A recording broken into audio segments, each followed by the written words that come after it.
नमस्कार साथियों, स्वागत है आप लोगों का मेरे यूट्यूब चैनल दी सरकारी बाबू में। कैसे हैं आप लोग? आशा करता हूं कि आप लोग अच्छे होंगे दोस्तों। तो दोस्तों अभी हम लोग झारखंड का भूगोल पढ़ रहे हैं और इससे रिलेटेड हमारा 3 क्लास हो गया। ये हमारा चौथा क्लास है। हम लोगों ने 54 क्वेश्चंस को किया है और उसको पूरा विस्तार से हम लोगों ने एक्सप्लेन किया है। तो अगर आपने उस वीडियो को नहीं देखा है तो आप जा करके देख सकते हैं। और आज हमारा शुरू होगा 55 नंबर क्वेश्चन से। हम लोग आगे चलेंगे। प्रत्येक वीडियो में 15 क्वेश्चन को ले रहे हैं, क्योंकि वीडियो पहले 20 क्वेश्चन को लेते थे लेकिन अब 15 को ले रहे हैं, क्योंकि वीडियो बहुत ज्यादा लंबा हो जा रहा है, इसलिए थोड़ा अपलोड करने में समस्या हो रहा है।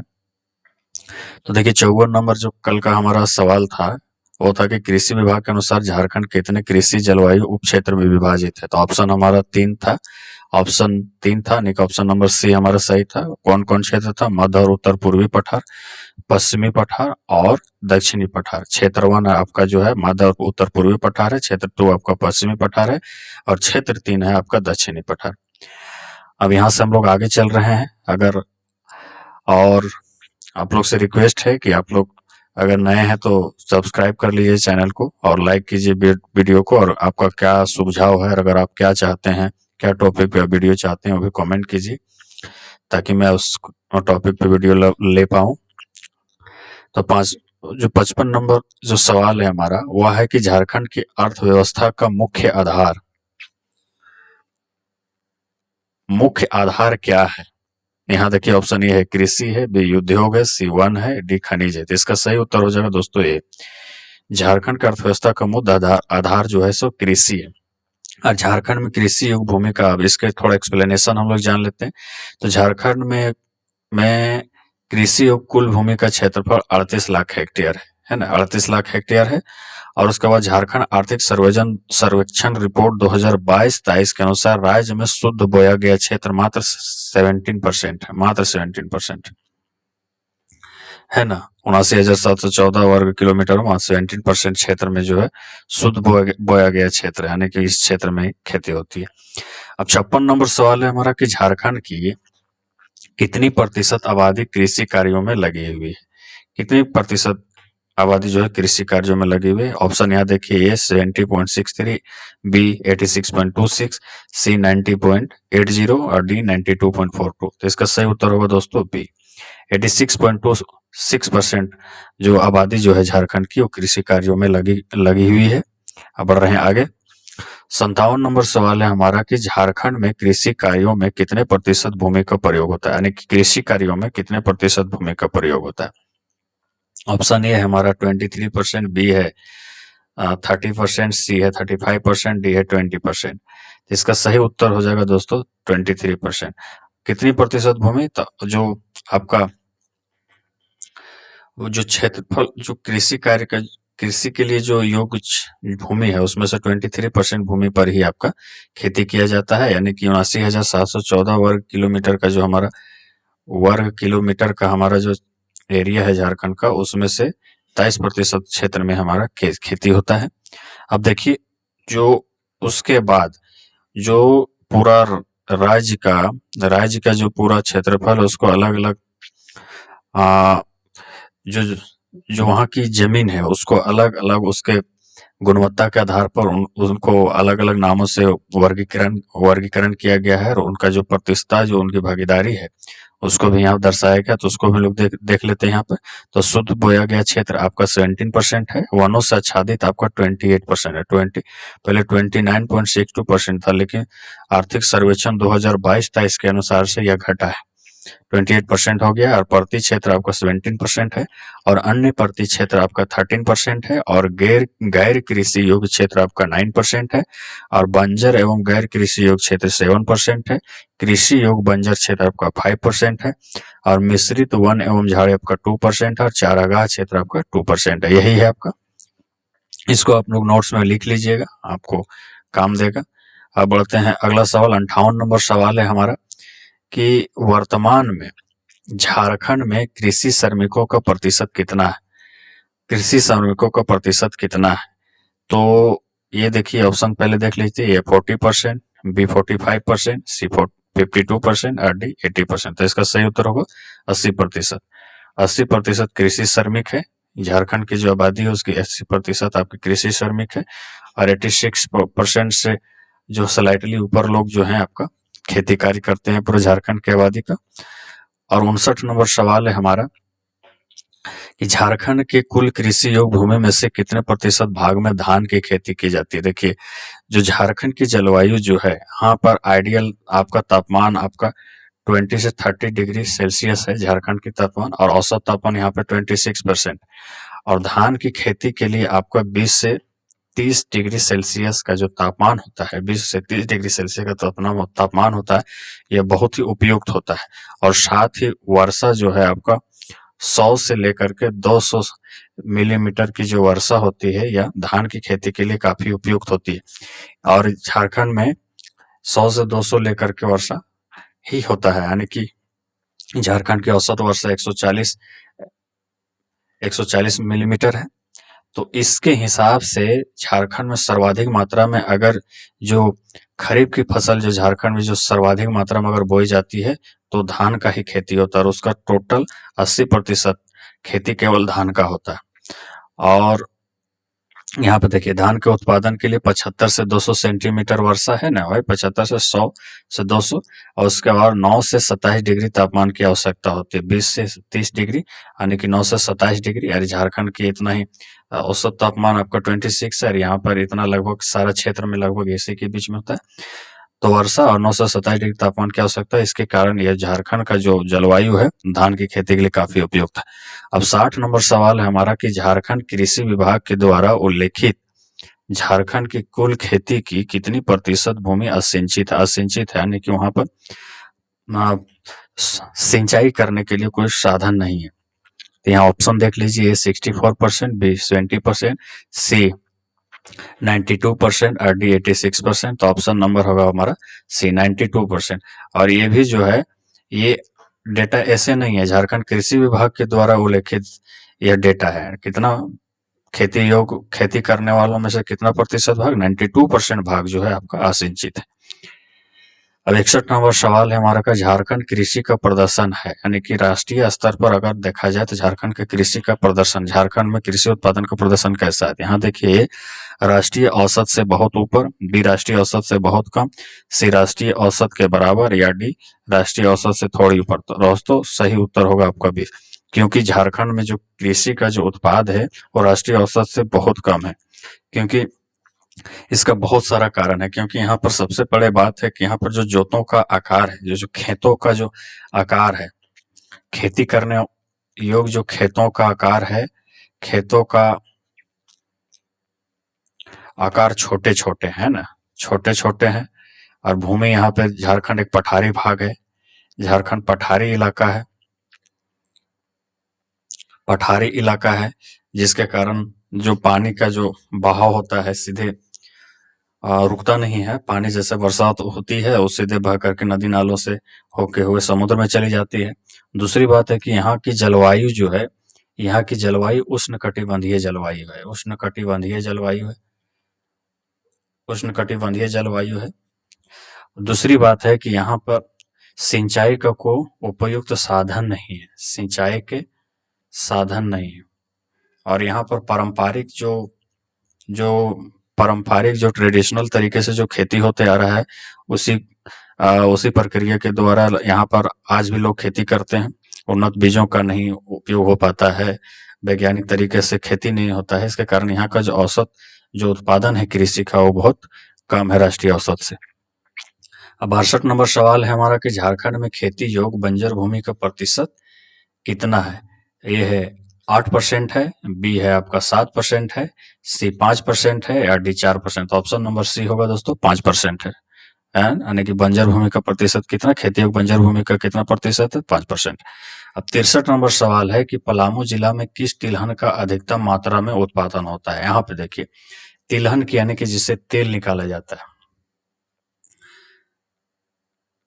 तेल निकाले जाने वाले फसल, जिस फसल से तेल निकाला जाता है उसे तिलहन बोला जाता है। तो पलामू जिला में किस तिलहन का फसल का उत्पादन अधिकतम होता है? ये देखिए, ए सरसों का, बी अलसी का, सी मूंगफली का, डी सूरजमुखी का। तो दोस्तों यहाँ पर जब तिलहन होता है उत्पादन अधिकतम होता है, तो इस ऑप्शन में अगर हम लोग चलेंगे, अगर इस ऑप्शन में चलेंगे तो यहाँ पर हमारा सरसों होगा। क्या होगा? सरसों का उत्पादन अधिक होता है। अब बढ़ते हैं 64 नंबर सवाल की तरफ। 64 नंबर सवाल है कि झारखंड में मुख्यतः कितने प्रकार की फसलें पैदा होती है? कितने प्रकार की फसलें पैदा होती है? तो ऑप्शन देखिए 1, 2, 3, 4। तो ऑप्शन नंबर 3 होगा, यानी कि सी ऑप्शन होगा। 3 प्रकार की फसलें मुख्य रूप से होती है, जिसमें खरीफ फसल एक है जो आपका जुलाई से अक्टूबर तक होता है। उसके बाद में आपकी रबी फसल जो होती है वो अक्टूबर से आपका फरवरी तक चलता है ना, फरवरी या मार्च तक जाता है। और जो जायद होती है वो फरवरी या मार्च से लेकर के आपका अप्रैल मई तक होता है, ये जायज है। यानी कि अब देखिए, अब खरीफ फसल के श्रेणी में कौन कौन से फसल आते हैं? तो धान है, या मक्का, ज्वार, बाजरा, मूंगफली और गन्ना। यानी कि जो बरसात के दिनों में जो फसलें होती हैं उसे खरीफ बोला जाता है, और उसके बाद में जो ठंडी के मौसम में होते हैं उसे आपका रबी फसल कहा जाता है, जिसमें होता है आपका गेहूं, जौ, चना और तिलहन, है ना। और उसके बाद जायद फसल, यानी कि जो वसंत ऋतु के समय में जो खेती होते हैं, बसंत ऋतु के यानी ठंड खत्म होते हुए और बसंत ऋतु के समय में जो फसलें होती है उसे जायद या गर्म फसल कहा जाता है, जिसमें हरी सब्जियां होती है, खीरा होता है, ककड़ी होता है, तरबूज होता है, यही सब होते हैं। अब बढ़ते हैं 65 नंबर सवाल की तरफ। 65 नंबर सवाल है हमारा कि पलामू में कौन सी तेल बीज सबसे अधिक उपजाई जाती है? अब देखिए, ओवरऑल सबसे अधिक पूछ रहा है, तेल बीज पूछ रहा है, तिलहन सबसे अधिक उपजाई जाती है। तो ये देखिए, कॉस्टर बीज, बी तिल, सी सरसों, डी अलसी। तो यहाँ सीधे सही उत्तर होगा दोस्तों तिल। वहां पर हम लोगों ने सरसों देखा था, उस ऑप्शन में सरसों वो सबसे अधिक था, लेकिन अगर सबसे अधिक तिलहन अगर पूछा जाए तो तिल होगा। पलामू में सबसे ज्यादा तिल उपजाया जाता है। अब देखिए 66 नंबर सवाल। 66 नंबर सवाल है कि झारखंड में किस फल का उत्पादन सबसे अधिक होता है? किस फल का उत्पादन सबसे अधिक होता है? तो यहाँ देखिए, ए अमरूद, बी केला, सी आम, डी लीची। तो इसका सही ऑप्शन होगा दोस्तों सी, कि आम जो है सबसे अधिक उत्पादन होता है। बहुत सारे कंफ्यूज हो गए अमरूद से, लेकिन नहीं, अमरूद नहीं है, आम ही है। आम का उत्पादन झारखंड में सबसे अधिक होता है। अब यह कैसे डेटा है, तो ये कैसे पता चला है? तो 2022-23 का जो आर्थिक सर्वेक्षण हुआ है उसमें यह पता लगा है कि 2021-22 में साल उत्पादन वर्ष 2021-22 में आम का कुल उत्पादन आपका 4,58,409.06 टन था, है ना। इतना टन हुआ था, ये चीज का ध्यान रखिएगा। अब 67 नंबर सवाल है हमारा कि भारत में लाह के उत्पादन में झारखंड का स्थान कौन सा है? लाह, यानी कि लाह जो होता है, यानी कि इसका काम जो है सो सरकारी दस्तावेजों को सील करने में, और भी इसका आपका चूड़ी बनाने में, और भी जो महिलाओं के साथ सज्जा के जो सामान बनते हैं उसका निर्माण करने में लाह का प्रयोग किया जाता है। तो वही पूछ रहा है कि भारत में लाह के उत्पादन में झारखंड का स्थान कौन सा है? तो यहाँ पहले ऑप्शन देखेंगे, ये पहला, बी दूसरा, सी तीसरा, डी चौथा। तो पहला स्थान है दोस्तों, लाह उत्पादन में झारखंड का स्थान पूरे भारतवर्ष में पहला है। और लाह का सर्वाधिक उत्पादन जो झारखंड, पूरे झारखंड भर में से रांची जिला में सबसे अधिक होता है। कहाँ पर? झारखंड में लाह का सर्वाधिक उत्पादन रांची जिला में होता है। और झारखंड जो है भारत के कुल लाह उत्पादन का यानी कि 100% में से 54.6% अकेला देता है झारखंड उत्पादित करके, इस चीज का ध्यान। और लाह अनुसंधान केंद्र जो है आपका, लाह अनुसंधान केंद्र आपका झारखंड के रांची में है। केंद्र रांची में स्थित है, रांची में स्थित है, इस चीज का ध्यान रखिए, ये भी सवाल पूछा था। अब 68 नंबर सवाल है कि निम्नलिखित में से कौन सी झारखंड की महत्वपूर्ण निर्यात फसल पूछा है? तो यहाँ देखिए ऑप्शन, पपीता, बी आम, सी अमरूद, डी लीची। तो ये आम नहीं है, इधर अधिक उत्पादन होता है, इसका मतलब ये नहीं कि यह निर्यात। सबसे अधिक महत्वपूर्ण निर्यात फसल आपकी लीची है, इस चीज का ध्यान रखिए, क्योंकि झारखंड जो है पहाड़ी इलाका है और वर्षा भी यहाँ पर अच्छा 100 से 200 सेंटीमीटर लगभग होती है, तो इसलिए यहाँ पर पौधों को उगने के लिए और पेड़ों के लिए यह बहुत उपयुक्त जमीन है। इसलिए यहाँ पर लीची जैसे बड़े बड़े जो पेड़ होते हैं, आम, अमरूद, इनका जो ग्रोथ अच्छा होता है, इसलिए लीची सबसे ज्यादा यहाँ पर निर्यात करने योग्य फल है। अब 69 नंबर सवाल है हमारा कि आदिवासी क्षेत्र में मुख्य रूप से खेती किस प्रकार है। आदिवासी क्षेत्रों में खेती किस प्रकार है कि शुष्क भूमि की खेती है, नहर सिंचाई है, वर्षा जल सिंचाई है, इनमें से सभी। तो सही उत्तर होगा दोस्तों ये शुष्क भूमि की खेती है, क्योंकि यहाँ पर देखिए पठारी इलाका होने का कारण जो जल स्रोत है, जो भूमिगत जल स्रोत है, वो काफी नीचे है और जमीन उबड़ खाबड़ और आपका पठारी इलाका होने के कारण यहाँ पर जमीन जो समतल नहीं है, इसके कारण सिंचाई का जो उपयुक्त साधन होना चाहिए वैसा नहीं निर्माण हो पाया है यहाँ पर झारखंड में। इसीलिए शुष्क भूमि की खेती अधिकतर होती है, यानी कि ज्यादा पानी जो भी फसल यहाँ पर उगाए जाते हैं झारखंड में, वो अधिकतर कम पानी में होने वाले फसल होते हैं। अब 70 नंबर सवाल है हमारा कि कृषि में झारखंड का सर्वाधिक विकसित क्षेत्र कौन सा है। कृषि में झारखंड का सर्वाधिक विकसित क्षेत्र कौन सा है। ऑप्शन पहले देखेंगे हम लोग। ए हजारीबाग का कृषि क्षेत्र, बी दामोदर घाटी क्षेत्र, सी रांची पठार का कृषि क्षेत्र, या डी उत्तर पूर्वी सीमांत कृषि क्षेत्र। तो इसका सही उत्तर हो जाएगा दोस्तों डी उत्तर पूर्वी सीमांत कृषि क्षेत्र जो है वो सर्वाधिक विकसित क्षेत्र है कृषि के दृष्टि से, क्योंकि ये झारखंड, अगर हम लोग यहाँ देखिए ये मैप अगर हम लोग देखते हैं, ये जो उत्तर पूर्वी जो क्षेत्र है हमारा, ये यानी कि ऐसे अगर डिवाइड करते हैं तो उत्तर पूर्वी क्षेत्र हमारा ये हो गया। तो उत्तर पूर्वी क्षेत्र गंगा नदी यहाँ से प्रवेश करती है। तो ये जो सारा जो क्षेत्र है जरा, और ये अधिकतम जो अगर आप क्षेत्र इसको देखिएगा तो ये मैदानी इलाका होता है। और दूसरी बात है गंगा नदी का द्रोणी क्षेत्र होने का, प्रवाह क्षेत्र होने के कारण यहाँ पर जो खादर मिट्टियां है, खादर मिट्टी की अधिकता है। खादर मिट्टी की क्या है, अधिकता है। खादर मिट्टी की अधिकता है, जिसके परिणाम स्वरूप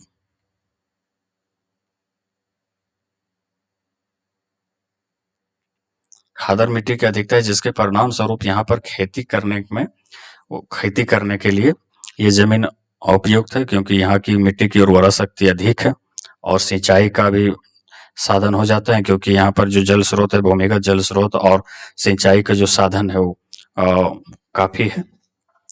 इसलिए यही जो क्षेत्र है आपका कृषि के क्षेत्र में सर्वाधिक विकसित क्षेत्र है आपका, यानी कि उत्तर पूर्वी क्षेत्र, उत्तर पूर्वी सीमांत रहने के, यानी कि सीमा का जो क्षेत्र है इधर, यानी कि इधर आपका हो गया, इधर आपका गोड्डा हो गया, इधर आपका गोड्डा हो गया, साहेबगंज हो गया, इधर पाकुड़ हो गया, उस क्षेत्र को बात कर रहा है।